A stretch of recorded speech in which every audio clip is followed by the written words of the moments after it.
From the keyboard to the boardroom, this is the Business of Esports podcast. The fastest growing entertainment phenomenon of this generation.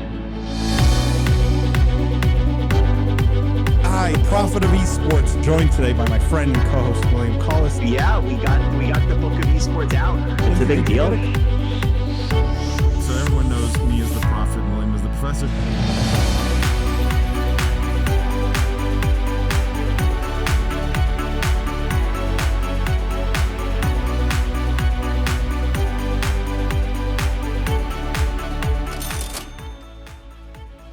The Business of Esports podcast is sponsored by Esports Entertainment Group, a leading esports and online gambling company.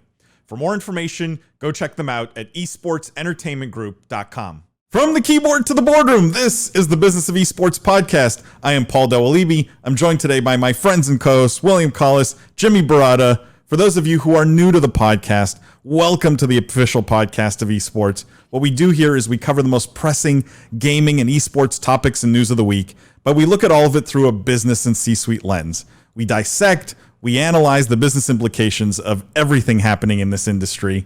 For our regular listeners, thank you guys for tuning in every week. Thank you for all the love you show the podcast, the 5-star ratings and reviews. Thank you, by the way, if you've gone and left a review on William's book, The Book of Esports, on Amazon. If you haven't already, go do that now. Don't wait. Go do it. Pause the podcast. Go do it. Then come back. And if you haven't read the book already, make sure you go buy it. The Book of Esports on Amazon. How are you guys doing today, Jimmy, William? Jimmy, you go first. I always go first. You go first. I'm doing great. Very excited for our guest today. Having a good time otherwise. William, were you excited that you got some Heroes of the Storm love this week? It made the rounds, by the way. Wait, what are you referring to, Paul? I don't know what you're So for those who didn't watch the live stream last week, and by the way, we do a live stream every Wednesday evening at 8:30 p.m. Eastern time. So if you're a fan of the podcast, definitely go check out the live stream. But we had a great stat from our data partners at YouGov around Heroes of the Storm gamers, or lovers of the game Heroes of the Storm, being far more than the general population as a percentage hopeless romantics. It was like so you are much more likely, to be a hopeless romantic than the general population if you are a Heroes of the Storm fan. Which I was so flattered that two things. One, YouGov had that level of data that A, they tracked Heroes of the Storm, but B, they tracked hopeless romanticism in like game player bases. So but huge shout out to YouGov for stat quality. But also totally like actionable. if that stat really spoke to me in a lot of ways, because it's true. I personally am like, this game is like, this is the year of Heroes. Every year for me is the year of Heroes. Like no doubt. You know what I mean? And so clearly I have some romanticism in me. So I was very flattered that I skew well with that user base. Well, what was funny is Trent Murray, who's a writer at the Esports Observer, actually tweeted, listened to the episode and tweeted out. Let me just read his tweet because I think you'll enjoy this, William. He says, just heard a stat on the Biz Esports podcast. Heroes of the Storm fans are more likely than the general population to consider themselves hopeless romantics. Makes sense. We're still pining after the best esport, even though it clearly just wants to be friends. Well, there you go. I thought shout out to Trent Murray over at the Esports Observer. I thought that was very clever. If you listen to that, if you're listening to this again this week, which I'm presuming you are, if you listened last week, you nailed it, buddy. And hit me up on Twitter. It seems like we should be queuing rank together. Guys, without further ado, we have an amazing guest. I don't want to waste too much time here. We have an incredible guest on the podcast today. We have none other than Marco Mereu, who's the co-founder and COO, Chief Operating Officer of XSET. Marco, welcome to the podcast. Thank you, Paul. Thank you, guys. I appreciate you having me here. I've been a fan. I watched the podcast, and you guys do some good stuff, and it's fine to finally be on. I appreciate you saying that, Marco. The check's in the mail. But Marco, for those, I think almost everyone probably who listens to our podcast at this point knows XSET, knows the brand, knows the esports team. But maybe for those of our listeners who don't know about you, would love if you could give some of your background, your story, how you got into gaming, what you're focused on at XSET, you know, what are the things that excite you there? Would love a bit of that story. Yeah, sure. So you want me to start off like way back? Yeah. So, I came to Northeastern in Boston almost 30 years ago, right, to go to school for criminology, and went to school there, got a 4-year degree, decided I wanted to go to the FBI. Then I realized I didn't want to be in the FBI anymore after going through 4 years of college. And then I decided maybe I'll just go to law school instead. So I ended up going to law school here in Boston as well. Stuck around there for 3 years, was interested in becoming a judge, left law school, graduated, passed the bar, worked for a very well-known judge in Boston for a couple of years in a private mediation business. Worked on some really interesting cases, practiced law for about, I don't know, 9-10 years until probably around 2009. And then one day I just walked into my office and I looked at a stack of files on my desk and I just realized I was bored out of my mind. I didn't want to do it anymore. And I get my paralegal 6-month severance and I just shut my office down that day. And I decided that I wanted to move into the game industry. Gaming for me has always been a passion my whole life. So I've been around it, involved with it, play games, watch games, read content, been involved in every aspect of the space forever. So I felt it was a natural fit. So in 2009, I took my first job in gaming. I actually was the general counsel and the VP of business development for a browser-based game called Ebony, which you guys may or may not remember. Ebony was definitely a very well-known title back in the day for lots of the wrong reasons, but also some good reasons as well. But Ebony was a game that I worked on. It was actually great to get in the industry on that game because it was one of the biggest games in the world at that time. Mobile gaming was nascent. It had just started, right? I think the iPhone was maybe a year old. People were still playing a lot of Flash-based browser games, and this game had probably close to 40 million players around the world. It was doing, over close to 200 million, I think, in year in revenue. It had a very robust player base. It was primarily developed in China. They had a large Western audience, but they didn't really know how to relate to them. So they brought in a guy named Walt Yarborough, who used to be the executive producer, I think, on Dark Ages of Camelot. And I saw Walt was working there, so I felt like, well, Walt's a good guy. I'll go work with these guys as well. I did an interview on Skype, I think, at 2 a.m. So I thought this is either going to go really well or not really well at all. And I ended up sticking around for 4 years, and I ran that team's U.S. Group for a while, and that was quite an experience, I think. And then, toward 2013, I realized I wanted to start my first company. I felt at that time that there was a real dearth of quality indie mobile titles out there. Everything was really kind of like, big budget, big publisher games, and there were a lot of really good games that just couldn't get visibility on the App Store because of how congested they were. And I started a company called Gambler, which was really one of the first independent mobile gaming labels out there. It was really us and Tilting Point out of New York at the time in terms of who was doing that. Tilting Point had, 20, 30 people, and Gambler had me.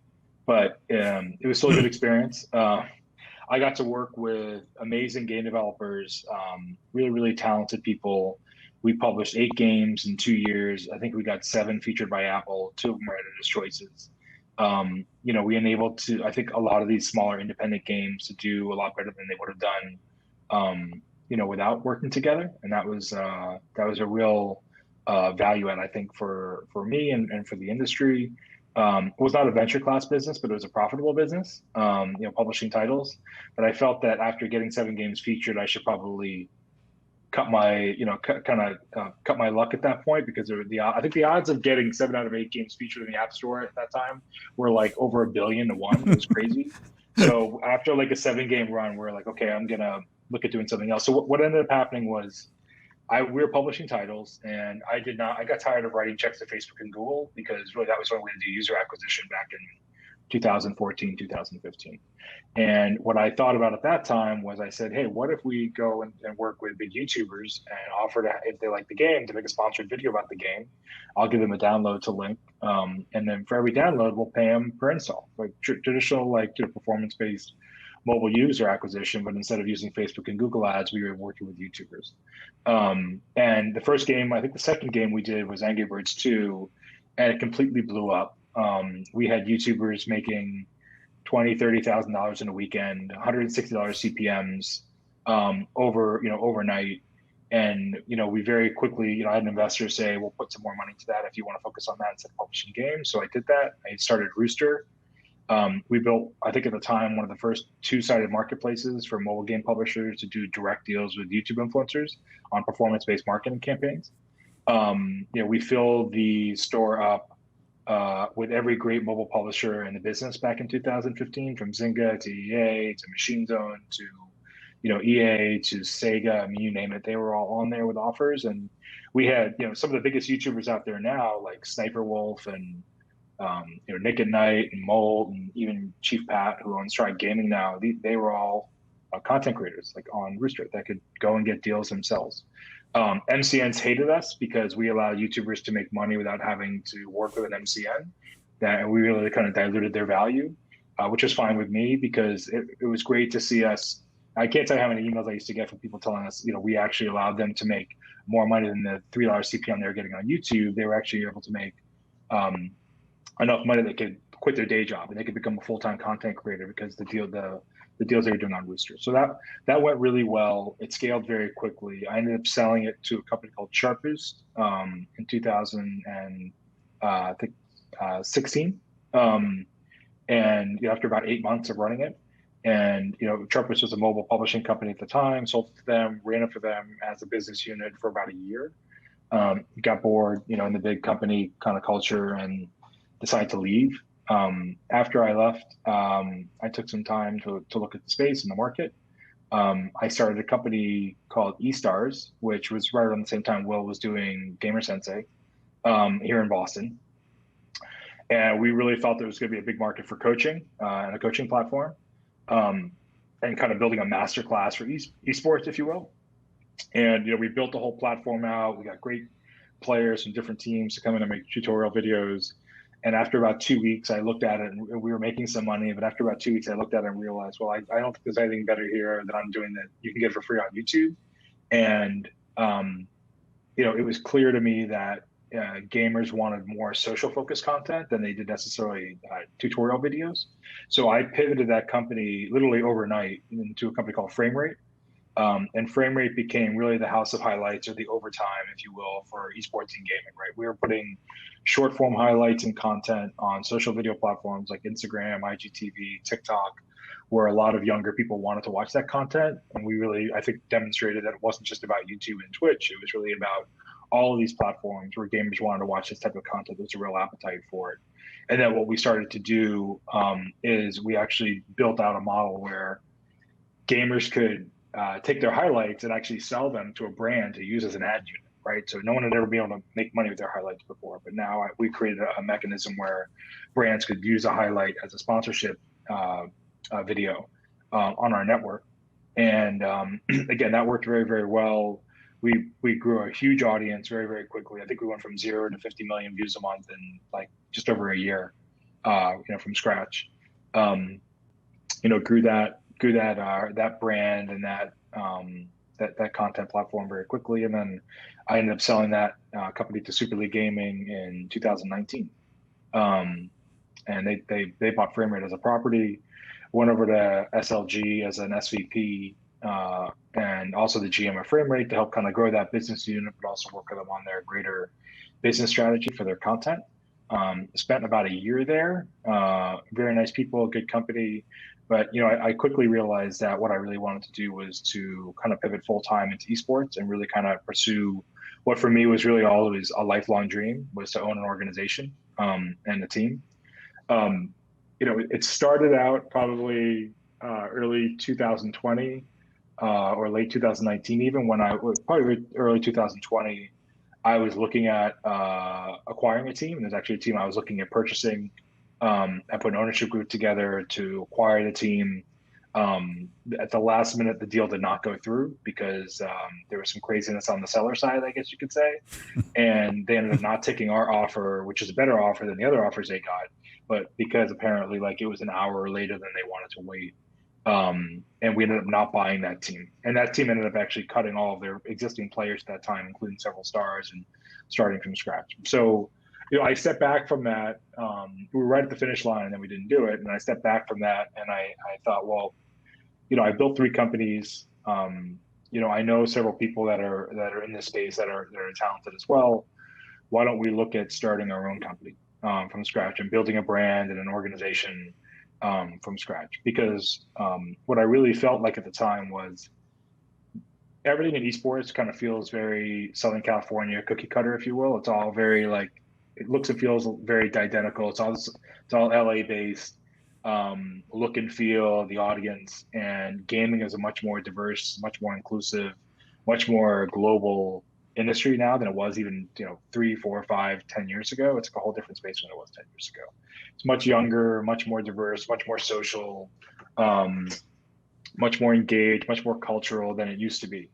And I felt like being an East Coast guy, I could go back to the East Coast and we could look at building a better, cooler, more exciting brand, but also one that really embraced diversity, embraced inclusivity, and embraced being a positive gamer and building a positive influence, and also tapped into culture on the East Coast, right? New York, Boston, Philly, Atlanta, Miami, you name it.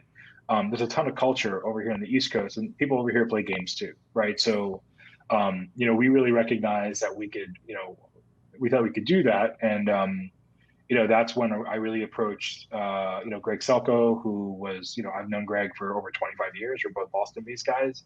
He was building Karma Loop when I was, practicing law and building gaming companies. Greg was the president of FaZe at the time, and as he was leaving, and I approached him and I said, I think that with your experience in e-commerce, like we could build something really unique back in Boston together. I know the esports side and the gaming side, and Greg obviously got his skill sets on the merchandise and the things that he has done. And we're both crazy enough to build companies from scratch. So he was, I think he was just leaving FaZe at that point, and he decided to come back to Boston with me. And then, obviously Will Eddins and Clinton Sparks, who both also were at FaZe at the time, running merchandise and some of the business development over there, also agreed that this was something they wanted to be a part of. And they came over with us, and, we launched XSET in July of last year. Right. So, the star was born. New org. It was funny going through this, we're going through the 1-year annual review right now because we're coming up on our 1-year anniversary. And when we launched, we were an org with a couple Fortnite players, a couple Warzone players, and a former Fortnite player that wanted to build a Valorant roster. And that's really kind of what we launched as, right? It was a pretty limited group, but we really wanted to sell and a number of content creators as well. But we did embrace diversity. We wanted to have a different look and feel to what we were doing with culture and music and fashion and the brand, and really build a culture around XSET and build a culture around gaming, right? So, we did that, and now we look, back a year later, we've got one of the best Valorant teams in North America. We've got a top Rocket League team. We're in, NAL and Rainbow Six. We've got a great Apex team, women's 3-time back-to-back world champion CS:GO team. We've got the number 2 NASCAR racing team behind Michael Jordan right now.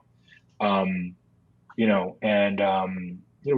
got Fortnite. Obviously, we've got some of the best Warzone arguably players in North America with guys like Super Evan and Frozen. So, on the esports side, we've really grown a lot and moved really quickly. And, on the content creation side and lifestyle side, we've obviously been able to add a number of people that love gaming and care about gaming and consider themselves hardcore gamers, but may happen to also be, a massive, hip hop star or a professional NFL athlete. But they still want an opportunity to be a part of a team and an organization.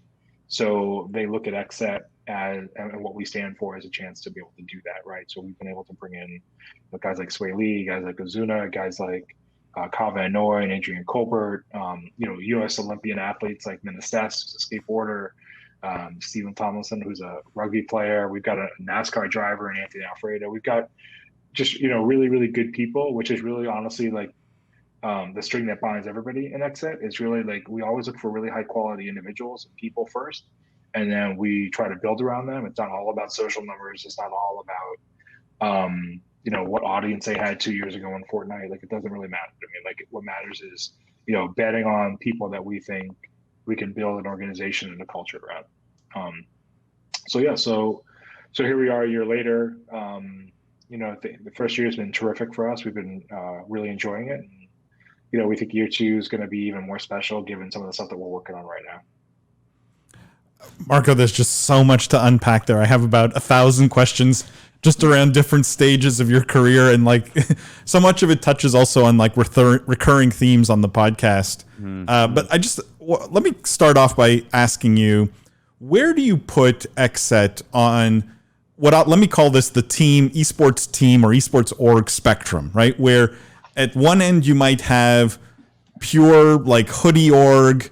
This is lifestyle brand / media company / talent agency, right? And it's all about entertainment and selling hoodies. And on the other extreme end, you would have, it's winning at all costs. This is about championships. This is about making sure we have the best players in the world in every game. Is it fair to call that spectrum like on the one end and this isn't quite right, but like TSM versus like 100 Thieves?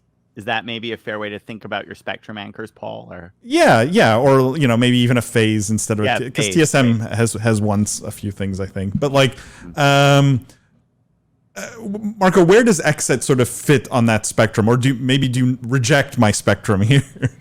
Yeah, so for me, if you took that spectrum and you bent it and you brought it back to touch each other, right? Okay. That's what I would look at as what XSET is all about. So like, we take on the, for XSET is really, and this is the conversation I have with brands a lot and with some of our partners. We're not building an esports team. This is not just what XSET is. It's not just an esports team. XSET is a culture, right? It's something that people feel they can be a part of. It's something that people want to include into their daily routine of like either watching our teams or our content, checking our social feeds, wearing our merchandise. Like XSET is an expression, right? It's about it's an esports organization for many people that didn't have one before, but it really is a culture. That's what we're trying to build. So honestly, like when I think about our competition, I don't think on 100 Thieves or FaZe or TSM only. I think about like Supreme, right? Or I think about like brands that have the attention of people that have crossed into mainstream culture and are not just in the gaming culture. And really, that's what it's really about. That's what success is for us, and that takes time, right? But we've been working really hard at it and having some success, and we're going to continue to hopefully do that. But it's really about touching areas of culture that people care about. Gaming is the one conduit that really runs underneath everything, right? Music, film, sports, TV, like there's gamers in all those pockets. Why do we have an eNASCAR team? Because a huge chunk of race car driving fans like to play video games, right? And that's an audience that you're not going to touch unless you are involved with that. It also opens up a whole new host of sponsors that you would never speak to if you're just in LCS or if you're just in Valorant or you're just in Rocket League, maybe Rocket League, but it opens up auto parts companies. It opens up all different types of business opportunities, right? So we want to touch not just esports but gaming and culture at large. From the esports side, because I run that internally, we are very focused on building I had this conversation with Andy Miller a couple weeks ago. I was talking to him about a few things and getting some advice. I like Andy, and he's a really smart guy. Said like, we're talking about like what makes it a tier 1 esports team. And for me, it was always about, winning teams in multiple titles over an extended period of time is to me what will make you and defines like being a tier 1 esports organization. Like not just winning in one game, but winning in multiple games, not just winning 1 year, but over time. Like, and that's what teams like Cloud9 have done and NRG has done. And like, that's what, from an esports perspective, XSET is setting out to do, right? So, we do take on the esports side of things, we don't put streaming requirements on our competitive players. Like they're there to practice, compete, play, win, and really try to achieve success. And that's generally what those players want to do. And we want to enable them to do that, right? So, so from the esports side, I think winning is an important factor because if you're not as a game organization, as an esports organization, if you're not winning, how relevant are you? Like, are you that relevant? Like, you got to be winning. Like, you got to be being, people have to be talking about you. They have to want to watch your team play. And, from the sport, I mean, the viewership right now, you see, I'm sure Will sees the same thing on things like Rocket League and Valorant. I mean, you got, big, even Rainbow Six Siege has got are pulling great numbers for, regular season games as well as playoff and bigger titles, right? So the audiences are there. We want to be there. We want to compete. We want to put good rosters together. So I hate to say it, but we're really trying to do it all. Like, we're trying to build the culture and the lifestyle, but we're also on the esports side, take it very seriously. I have two questions. One is I just have to ask this, Marco, and this is a quick one. But our viewers, one of our most common questions we get is breaking into esports, right? Like, I come from a non-traditional background. I'm desperate to get in. How do I do this? I have to ask, I know you did your transition earlier when esports was more embryonic, but like, it's just, given that you had such a career switch, you gel with so many LinkedIn messages I get, which is like, I'm at this job. It's a good job. I have good skills, but man, I don't like it. How do I make gaming part of my life? Like, what advice would you give to a listener who's contemplating your, a switch like you did, 10 years ago now, right? Like, what would be your like best tidbit to help somebody enter the space? Yeah. So, I guess if you're, if you're younger and you're trying to get into the space, I would, like, for example, XSET Nate, who's one of our top social media guys, and has become literally one of those. I think 100 Thieves has one of these guys too, or like this intern, like these social media or like actual influencers now. Like, he's so popular, like in his posts, or he's always put out the banger tweets and he gets all the likes, and everybody knows who Nate is. When he goes into a ranked Valorant game, people are excited to be playing with him. It's crazy, right? So Nate literally he's from Kansas. He reached out to me on LinkedIn and he sent me a resume, and he just was like, straight up, I'm really passionate about what you guys are doing. I believe in it. This is my resume. I know I could do a great job for you guys. He had an entrepreneurial background. I hired him on the spot, and it's probably one of the better hires, I've had in all the companies I've worked at. Right. So for me, it's really about, not being afraid to make the jump, right? Because it's always a nerve-wracking thing to jump from one career into another. And B, understanding what you do well, like where you can add value, right? And then this kind of actually relates to like my last two companies and how they got acquired. Is sometimes when you've got a company you want to get acquired, or you want to potentially be on the radar of someone, you want to pitch them as a customer, and you want to go in there, you want to say, hey, look, this is my awesome company that I have, and this is a really cool product that I built, and this is how you can use it to really improve your bottom line in your company and make more money and do more whatever it is that you want to do. And then those companies generally will recognize, okay, well, we have a need for something like that. Like, we're not going to build it, let's just buy it or acquire it. So I think in a lot of ways, if there's something or a skill set that you have that's really good, if it's, I don't care if it's like, building spreadsheets or financial models or data analytics or production value or content, like, do what you do well and be around an organization that you want to join and show them the quality of like the product that you can do. And we're always watching, like I know that we watch, I'm sure other organizations watch as well, to see what, we look to hire smart people, right? Then it's not about experience. That's the nice thing about esports, is it's not about experience, because nobody has experience, right? Like, most people don't have this isn't like practicing law or being a doctor where someone did it for 30 years. Like, most people in esports, even the experts, have been experts for like a year, right? So like, it doesn't take long to become an expert in esports. So, you don't have to worry about that. Just, be smart and be good at what you do, work really, really hard. I think that's obviously, esports is definitely a 24/7 business. There's no doubt about that. So I think if you work really hard and you do it, you make yourself seen, then that's probably the best advice I think I can give someone to getting into the space. Got it. That's really, really helpful. Yeah. And I think like the resume, that thing that you brought up there, just to like, seriously, have your resume ready to go. Like, because I think one thing that often happens with people is they'll reach out, they'll make the initial connection, and they won't be ready to close the deal. And I think that like hire situation that you had, like, is a perfect example of somebody who not only took the guts to reach out, but was prepared before they reached out. So when they got interest, they were able to capitalize on the opportunity. But just bringing it back to XSET now, I kind of have a more theoretical question, which is like, what is happening in the team space right now?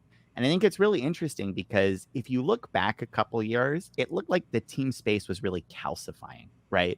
Like, it looked like there were, the sort of the top teams had entered and they were going to be there, right? If you think about it, it was like Cloud9, it was TSM, a lot of names that are still around, but it was a lot of growth driven by some of the gated leagues that were coming out, like the NALC, like the LCS, obviously the Overwatch League, right? And then just the massive amounts of investment dollars that were flowing into a narrow set of organizations as a result of this. And so I feel like, if you go back 3 or 4 years, the team market feels a little calcifying. Like there were going to be winners that were picked and it was sort of, that was going to be it.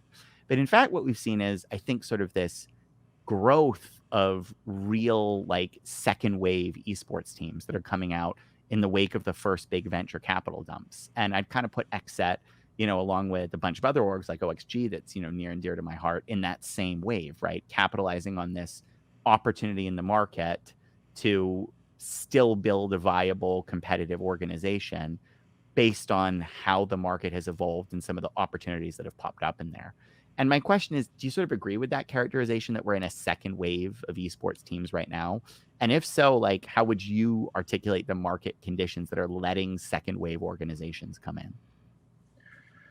So I think one of the things that enabled that to happen, I agree with you. And I think that one of the things that has enabled that to happen has been the fact that there's so many, it's really been the rise of games that are not closed leagues, right? I mean, if every game was a closed league and every team had to spend 25 to 30 million to have an esports team, then you wouldn't see this, right? But what you see are games like Rocket League, games like Valorant, games like Fortnite to some extent, obviously when they were doing a lot of competitive stuff.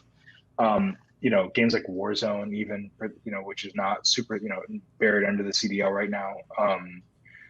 When you've got open games, you see organizations like an XSET or an Oxygen or a Noble, right?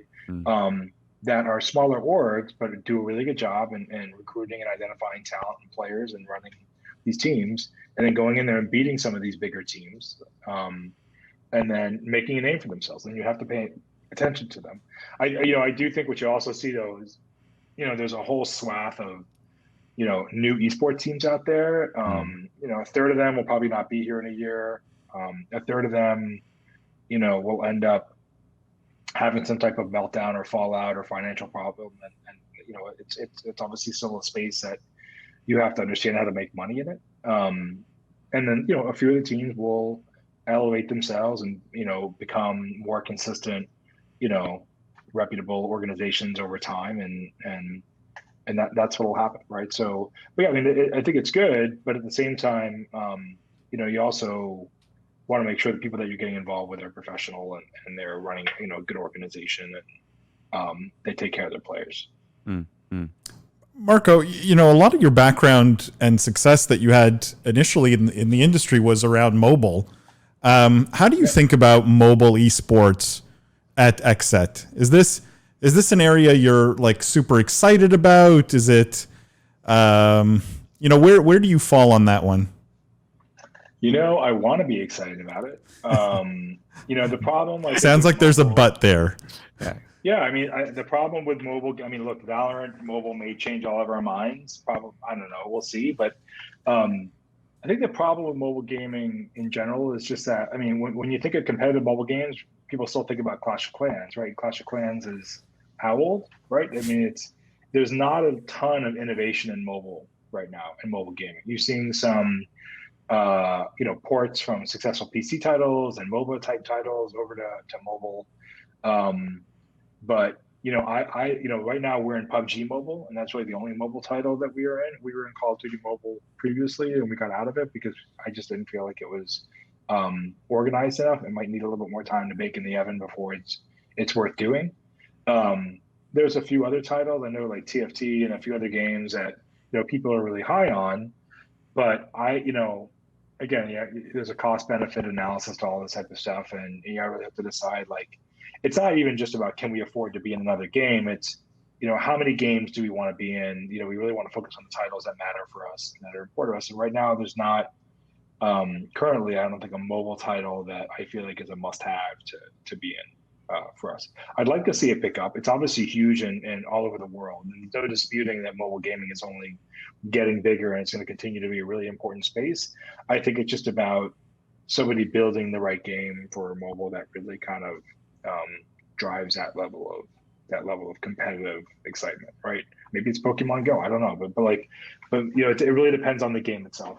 That's something that we ran into with Rooster is, it's hard to work with a lot of new mobile games when really you only see like one or two good mobile games a year that come out that have staying power and have like, a good retention rate for their players. And so, I mean, there's only so many, titles that you can do like that.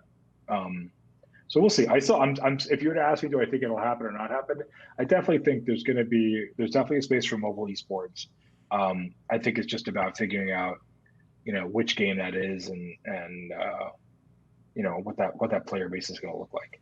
But you do think long term there's the 10-year time horizon that there's a future for mobile esports? Like we will be watching, going to stadiums, people playing on stage. Like what's your view on that? Like on the future of mobile esports in general, longer term, not so much in the short term.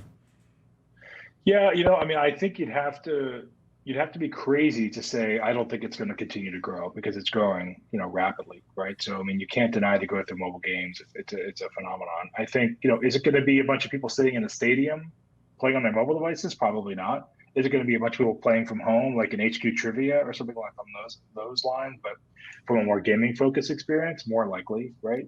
I could definitely see that taking off. But the idea of like, I've seen companies in the past try to throw events where they get everyone to come and bring their drive 30 minutes to bring their mobile device to go sit on the couch and play mobile games next to each other. And then I think everyone kind of realizes like I just stay at home and play mobile games with, like that's what I'm going to do. Right. So I don't think that will be the future for it. What can I just ask? How much do you think the control scheme on mobile is a blocker to mobile's breakthrough? Like, do you think it's other thing? Like, as I kind of like is it other things that are significant blockers, or do you think like are controls a major factor for you? I think trying to put like a square and like in a triangle, like trying to take a PC FPS controls and put them on a mobile screen is challenging, right? Because a lot of these top quality FPS mobile esports titles are very, Twitch based or very, aim precision based. Like that's really what shows you the quality of the players in the game and how you appreciate the gameplay. And I think on mobile, that's always going to be a challenge to do. I mean, games like Hearthstone are great on mobile, right? They perform and they control really, really well. I mean, everyone loves Hearthstone, right? But like games like a Hearthstone or games that have control schemes that are more built for the mobile interface. For example, we did a game called Into the Circle, which was an esport back in the day, but it's, I published it. It was really popular many years ago. And essentially it was curling, right? It was like curling is what it was. And you could curl, and it was really competitive. It was really fun. You could play against other people online. You could do a lot of different things. So I think a game like that could potentially work from a competitive perspective because there is a skill level there and there is like a flick ability, but it's a matter of building a control scheme that works really well for a mobile device versus forcing a PC or console interface onto it. Jimmy, sorry, I had cut you off before. I knew you wanted to chime in here. No, it's all right. I didn't want to cut off the conversation. I just, I see some themes here, Marco, and I was hoping to put some of them together and get a little bit more insight on how you start these new businesses and where you choose to expand or where you choose to go. I mean, you've obviously had tremendous success with Rooster and Frame Rate, et cetera. And so kind of two parts here. When you start these new companies, do you have an exit in mind, or is that something that kind of comes up through the business's creation? And part two, with orgs like XSET that are, you indicated built around culture, not necessarily around large followings first. What are the themes or the sparks that you look at when you create these new companies, whether it's a developing company, a social network or what have you? And, what are those like there's something here, we need to follow that thread and build something around that theme or that concept? Yeah, I mean, for me, every startup that I've ever been a part of or wanted to work on, whether it's one I did or almost did, right? Because there were definitely some that I almost pulled the trigger on that I didn't. But for me personally, it always starts with the conversation around, is there a problem right now? Like, is there a challenge in the marketplace that people really want to be solved and fixed and have an appetite for? Like, are we actually fixing something, or are we just adding another company in this crowded competitive space to just compete with everybody else. So with Rooster, it was, hey, people really, mobile game publishers really wanted to do performance-based influencer marketing, and nobody had ever done it before. So it was us, and it was FameBit, who got bought by Google. I should have waited a couple more months, but but so it was us and FameBit. FameBit was focused on fashion and all different things.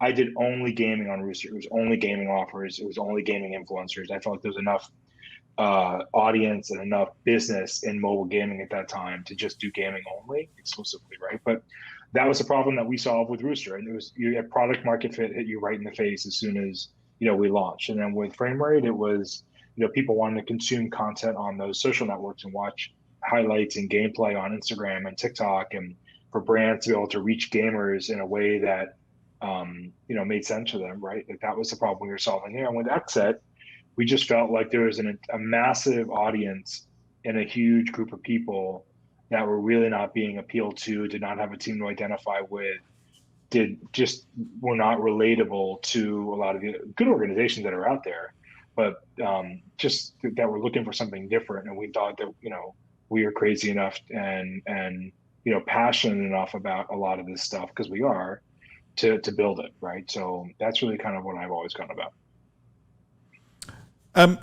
Marco, can I ask about Rooster for a second? One of the things we had discussed on a previous podcast was E3 this year, and how it was, at least I felt, kind of a waste of time because, and I would argue, sort of because of you, in the sense that, with Rooster, somewhat, I would argue, pioneered the idea of streamers pushing games, right? That's the primary way I find out about a new game and I decide to go play a new game. Do you feel that sort of watching an influencer on Twitch play a new game is now by far the dominant form of advertising for new games? Like, is there still room for the E3s of the world, or are these dinosaurs? Well, to answer your first question, I definitely think that watching influencers and people that stream games right now is definitely the primary way that you get your game in front of people. There's no doubt. I think that's almost indisputable at this point. I mean, no one's reading GameFan or EGM anymore, right? Like we were. E3 used to be an industry-only event, so if you weren't in the industry, that's actually what I enjoyed E3 the most, is you could actually play the games and check stuff out and have conversations. And now E3 is a public event, so it's kind of you walk up to the front door and you walk in and you walk right back out, and you're like, this NFW, I'm just not going in there. It's not gonna happen. So like, and then this year's E3 is kind of is it a dinosaur? I don't know, maybe. Like it would pain me to say that because I enjoy E3, right? I enjoy what it used to be, and who wouldn't? If you're a gamer and you get to go to this great place and see all these awesome titles that are coming out, and like we're all fans too, right? So 6 to 12 months, and meet some of your favorite game creators, like it's a tremendous experience, and I hope it's not a dinosaur, but at the same time, like, if you want to put your title in front of gamers today, it's going to predominantly be streaming. It's going to be streaming on Twitch and YouTube and Facebook, and one streamer alone. I've had conversations with game publishers where I really strongly believe that in the very near future, a lot of the benefits of a traditional game publisher from 10 or 15 years ago can be delivered by an esports organization or a gaming organization, right? Like if what you're trying to do is get reach, you don't need distribution anymore. You don't need your game on trucks, right? What you need is reach. You need people that are committed to playing it over the long term. We're not going to play it for a week and then drop it. So I really feel like there's opportunities out there with some games that I've talked to and I've looked at that are either out or coming out, that I look at and say, hey, look, if you get a few different esports organizations together that want to commit to a competitive circuit for that title, and will commit to paying player salaries for 2 years, 3 years, and you guys want to have a competitive scene for your game, you want to have very popular streamers be a part of that right out of the gate, we can make that happen. And by the way, for that, we want to cut on the media rights when the league gets sold and the broadcast rights get sold. Like, that's an opportunity for esports teams to get into that piece of the pie. But I think I'd be, I know it sounds crazy, but I wouldn't be surprised to see us or another esports gaming organization be a game publisher within a year. Wow, it's interesting.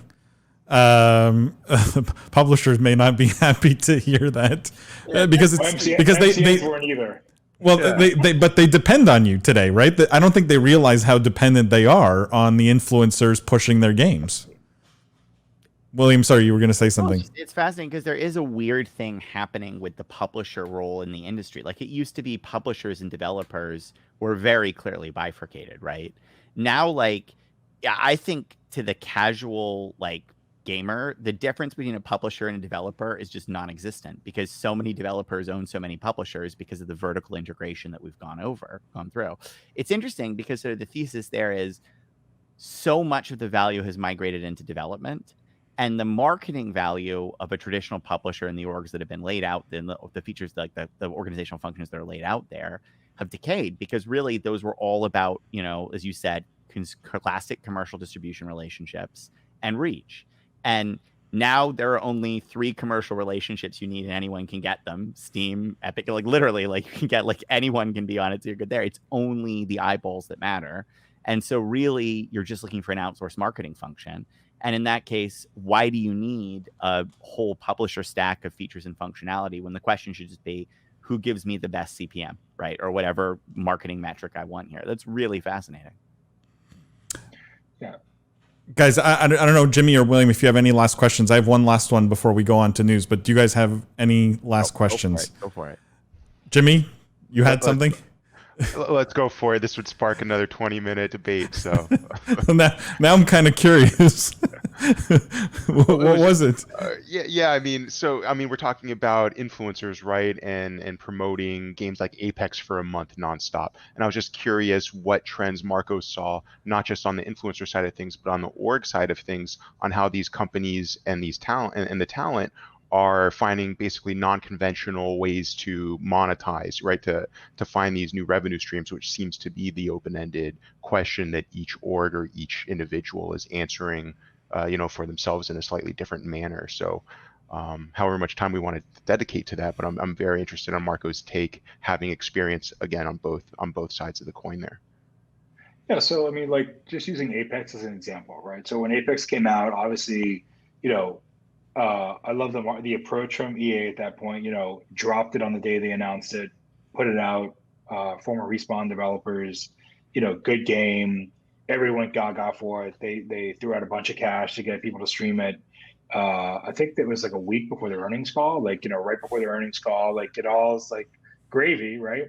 But I never thought about jumping into Apex because I wasn't convinced that there was a long-term plan for what does Apex look like as a competitive sport, right? And I didn't see that for a long time.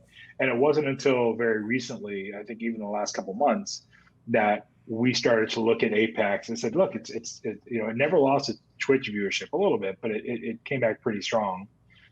It's always been a popular game in North America, more so than Europe. But what I started to see was EA was starting to create a roadmap and be much more serious about what does a competitive landscape for this game look like long term, and really kind of invest in that. And that's not something you've seen traditionally from publishers like EA, right? And it's just not something that they have done a lot of. I think the bigger a publisher is, sometimes the harder it can be to do this stuff.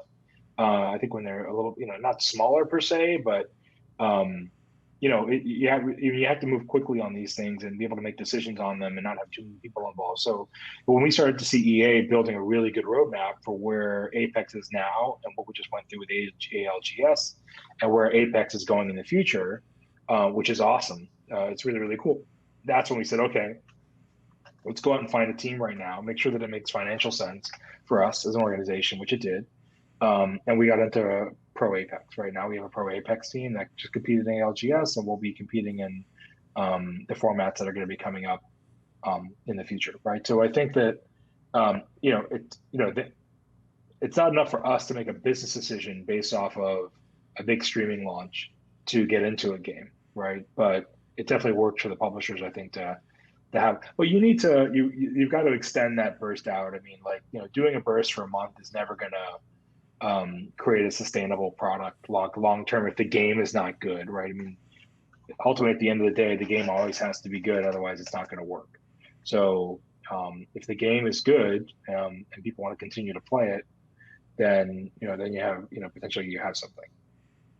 No sales and marketing ever works in one burst. It's the rule of 7. Yeah. People have to hear or see something 7 times before they internalize it. Marco, I have one last question. It's more like a pitch than a question here. Given XSET's, very, I would call it a focus on diversity and culture. I noticed one piece of that diversity puzzle lacking, which was age, right? And so I just sort of put forward sort of this option for you if you're looking to sign a very old FPS player, but talented, a little slower than maybe I used to be, and want to sort of tout oldest, pro signed to a team, tier 1 org here. I put that forward to you as a thought, but I'm also just wondering why age has been left out of this diversity equation here. I don't think I don't think it is intentionally left out. I just think this is this is really a Zoomer's game, man. Like, that's what it is. I mean, where I play Valorant every day, I'm just trying to get out of trying to get out of iron. I mean, that's where I am right now. Like, Paul, let me tell you, Heroes of the Storm will welcome you with open arms. That is a community that's waiting for you to come here. Not going to happen, unfortunately. No, Sorry, Mark. But we could see it. I mean, I think the oldest player on our roster is probably 28, 29. I think it's Def, the IGL for us in Valorant, the former CSGO pro. So, and then, we're signing players right now as young as 16. I think doesn't Oxygen have a 15-year-old Rocket League player, I think, as well, right? So it's a Zoomers game. I will say this much too, like the maturity I see in some of these kids at 16, 17 years old is mind-blowing to me. Like, they're super mature, super locked down. They really are very capable, and they know what they want, and that's really kind of the target for us right now. That was a very, very diplomatic and polite no, but I appreciate the consideration nonetheless. No worries. We do a 10-man in-house Valorant match every Wednesday night at XSET. Maybe we'll let you come and guest and jump in one night, and we'll see how you do, and then we can taltalk about it. He's really good, Marco. You may regret that invitation, Marco. Anyways, guys, let's move on to some news. All silliness aside here, let's move on to some news. We've got a couple of stories here. Let's start off with this one, which is Nadeshot and 100 Thieves in the news. And the headline is, Nadeshot and 100 Thieves recruit college athletes after NCAA policy change. Basically, the article talks about how the NCAA changed their policy around college players being able to get paid while they're in college, while they're still college athletes. And Nadeshot from 100 Thieves basically publicly put out a tweet or a statement basically saying that they were looking to sign college athletes, and got some responses from some college football players and things like that. Obviously, they're signing these college athletes in the context of them playing video games, not to represent them as football players or basketball players or whatever they are. I guess, Marco, let me start with you here, which is this something XSET's looking at? Or is this, you just mentioned you had a 16-year-old on your roster who's much younger than a college player here. Is this sort of a non-story because esports athletes tend to be so young in general? Yeah, I mean, to me, why stop at college? A lot of the best players are in high school right now. You can look there as well. I mean, I think the timing is a little, fortunate on this story, and kind of picking up on the hype of the college, athletics story.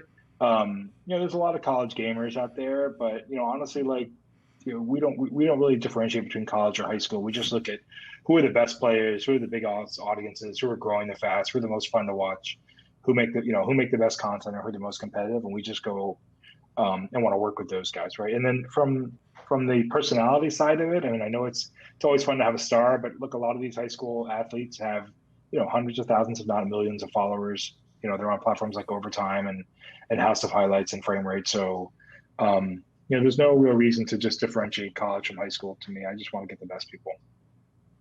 I just want to add to that to give Reggie his Heisman back, but otherwise, William, I don't know if you had any thoughts on this. Yeah, I mean, it's, a lot of thoughts. Trying to think how to distill it. I mean, the biggest thing that's interesting to me is just like esports orgs. There's always this tension. You said it yourself, Paul, at the beginning of this podcast. Influencer orgs, right? The hoodie orgs, right? Versus the competitive orgs, right? Like, the really interesting thing for me in this is it shows that the influencer orgs, I think over time, more and more are under strong pressure to just drift away from esports, right? Because at the end of the day, like, let's be honest, you're signing the college athletes not because they're going to be the greatest people at your games ever. You're signing them because they have reach. You have reach, and they're going to get eyeballs regardless of how good they are because they're personalities, they have followings, right? Like that is just what's to stop you now from just being college athletes doing regular sponsorship deals, right? What's to stop you from, if college athletes are in, if chess is in, right? Like, what I actually like chess being, and I don't mean that disparaging. I think chess belongs as an esport, but anyway, like the bar will keep moving here in the search for under monetized CPM drivers, right? Like the bar will keep moving. So I actually think what's really interesting is over time, these questions of these sort of influencer esports orgs, this now puts even more pressure on them to almost leave esports behind. Like, esports will be one vertical of what they offer, but they will really just be generational influencer orgs. And what we're really seeing is gaming is so prevalent amongst the next generation that esports has to be a vertical in anything you do that's reaching, the Zoomers, as Marco said, right? Like, and that's not necessarily custom built for it. That's just the reality of, and we saw this in our YouGov statistics, right? That gaming influencers, right? We saw the YouGov stat on the live stream, I think, that gaming influencers are the single most effective influencer group and the largest influencer group for kids. What was it? I think like for basically anyone under 21, right? I think that was the stat. I'm probably butchering it. YouGov we'll check it on the live stream or whatever. Shameless plug, check out our live stream. Mm-hmm. But your point's a good one, William, and but in some ways, I get this, and it's the wrong word, but in some ways, I like this cheapens the whole esports thing in the sense that it's just such a unique thing to our space of like anyone can play games, right? Like and it's the beauty of it. There's almost zero barrier to entry. Mm-hmm. But you don't find this anywhere else. Like what we are seeing here with Nadeshot and NCAA and these college players, like, this has never happened in reverse, right? Now, if I'm the greatest Apex player in the world, it's not like the New England Patriots are calling me up saying, "Hey, like, come stream some, like come play some football for us," right? That's like where I on the think side. you're wrong. That's where I think you're wrong. Just because it hasn't happened yet doesn't mean it won't happen. And I point to, Tyler Blevin's appearance in the Super Bowl ad as the first inkling of that. Because yeah, you're right, it hasn't happened today. But I don't think it would be crazy to see a mega streamer like, I don't know, Pokemon invited to play a, community game of football with the New England Patriots, right? Like, or, maybe that's a bad example, but like a comparable, there's a comparable parallel there. Like, the point is, you want to blend the audiences that exist, right? And the reason the esports team, yeah. Oh, sorry. Jump in. Someone jump in there. No, I was going to say, I mean, I think you're already seeing it with like a lot of the celebrity boxing. I mean, everybody knows if you had a gaming celebrity boxing circuit, it would crush, right? Like, great point, everybody would watch that stuff. The gaming influencers, we see this more so. The game, like the streamers, the gaming influencers are definitely the stars of today, right? And the beauty of it is, doesn't matter if they make their bed in the background of the stream. It just matters that they are who they are, that they're authentic, that they're door dashing their coffee to them, that they're just like doing their thing, right? And like people, this audience embraces that. You don't need, the other thing I was gonna say really quickly is, I love esports. I love all of our competitive teams. I think it's my favorite part of my job. Of all the things that I do is getting to work with my teams and the players on our competitive teams and really kind of build those teams up and compete on a regular basis and a lot of different titles. But as much as I love esports still is only a very small percentage of gaming as a whole, right? Gaming as a culture and gaming as an industry is a much bigger pie. So, I mean, when I talk to brands, 90% of the times they think they want esports, but what they want is gaming. Like they want a bigger reach. They want, we touch everything from Minecraft to you name it at XSET, right? So it's not just only esports. You really have to be able to touch all of it. If you're going to do this, I think the right way and kind of reach the audience that you need to reach and really kind of break through that mainstream mentality to kind of build your brand up. Because if you're trying to build a brand, there's no doubt like you'll be, you can get to a certain level in gaming, but you need to break through to the average consumer, the average partner before you're really going to kind of build. I mean, nobody knew who Ninja was. I mean, outside of gaming, really, until like what he was on the Today Show, and then everybody knew who he was, right? So. And he was successful for a long time before that. And he's very successful, pro gamer, content creator, streamer. But when you cross over into mainstream is when I think a lot of times it was very valuable for gaming, I think, as a whole when people saw that. So that was really helpful. And just shameless plug for listeners who didn't listen to our episode where we had Ninja's manager on. I think that was probably 10 episodes ago now. It's a great, if you're interested in this and the drilling and sort of this blending line, like I think there's a lot of great insight in that episode as well. So check out the back catalog. Guys, let's move on. Let's talk about Atari. Atari, favorite. Huge name in gaming, obviously, historically. This headline here I thought was fascinating. Atari Gaming moving away from free-to-play and mobile games. Publisher will also exit Atari Casino and write down TV production efforts as it refocuses on premium PC and console titles. Any longtime listener of the podcast knows this title's just like this headline's music to my ears. I'm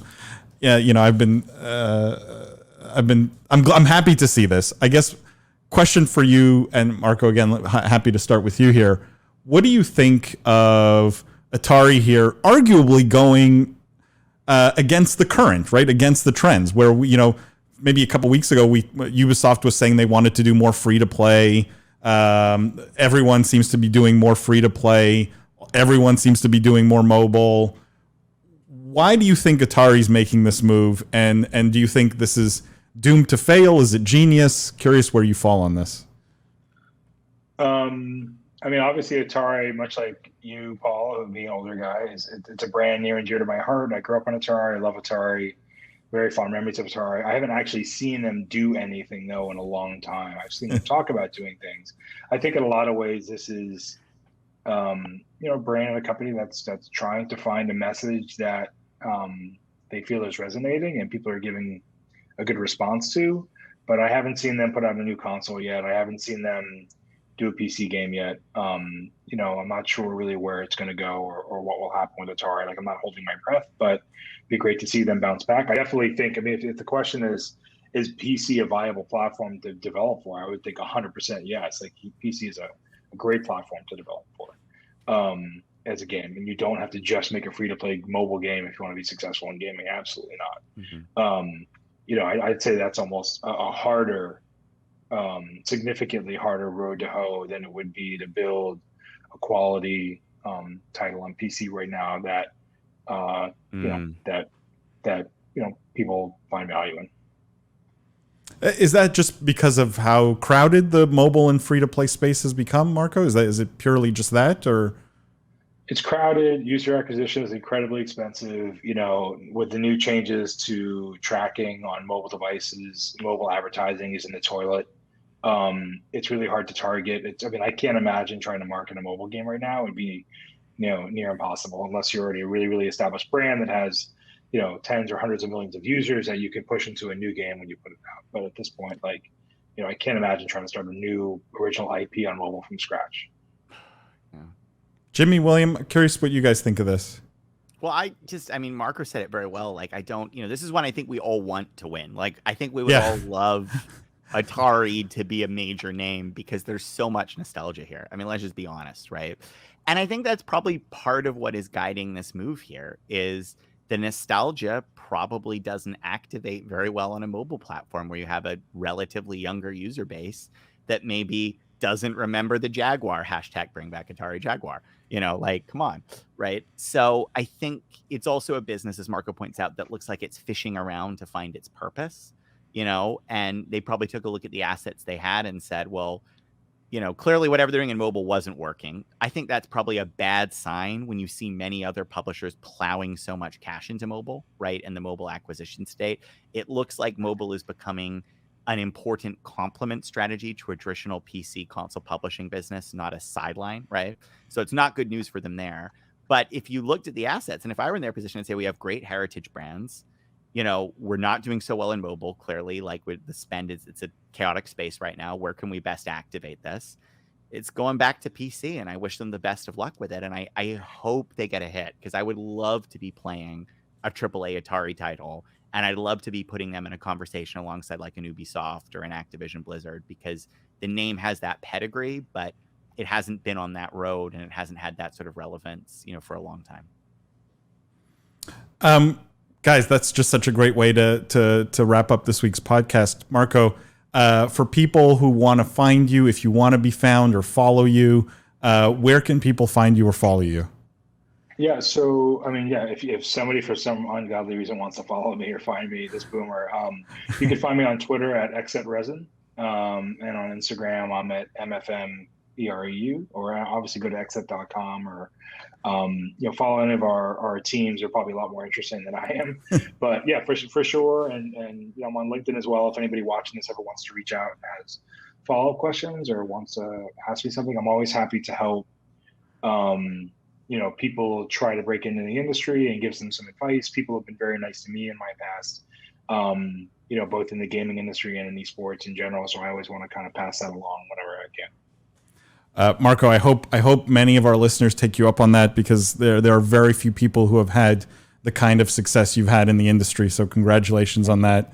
And thank you for being on the podcast. William, Jimmy, thank you guys as always.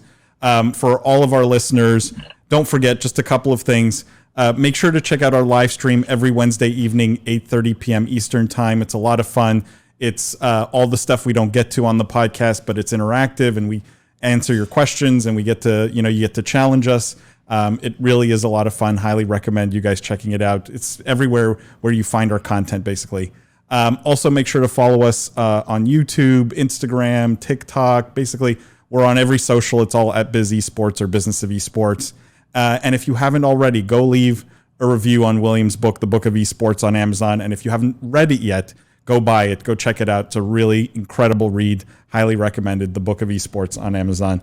And as always, guys, we will see you next week.